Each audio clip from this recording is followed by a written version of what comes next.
This verse is actually teaching us that how we gain wealth matters just as much as how much we gain.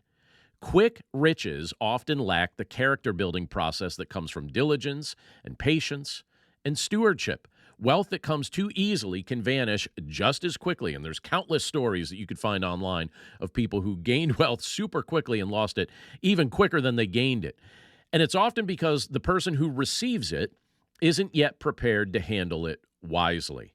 But when you look at what Scripture tells us, Scripture continually upholds the value of steady, faithful effort. We see that in lots of areas, right? Whether it's the farmer planting seed, whether it's the worker saving little by little, whether it's the servant who is faithfully investing their talents, you see that pattern of steady, faithful effort over and over again illustrated in Scripture. And we see that God blesses the process of gradual growth.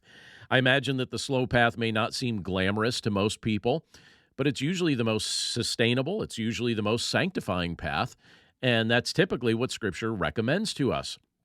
Now, why does wealth that's gained little by little tend to endure? Well, it endures because it's built on wisdom. It's built on discipline. It's also built on trusting God's timing. Every small step of saving a little or avoiding debt or giving generously or budgeting wisely, even though for most people budgeting sounds so boring, but budgeting wisely, it's just one of those small steps.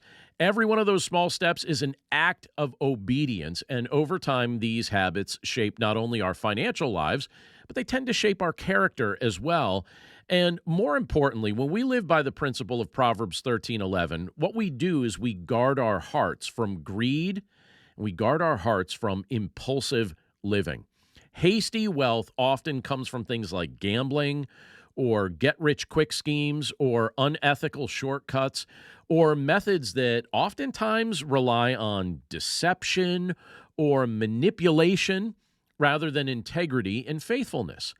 The pursuit of quick riches, and that's a pursuit that many people are on, but that pursuit of quick riches can lead us away from God's will and can truly lead us into spiritual danger, and that's not something that we should desire.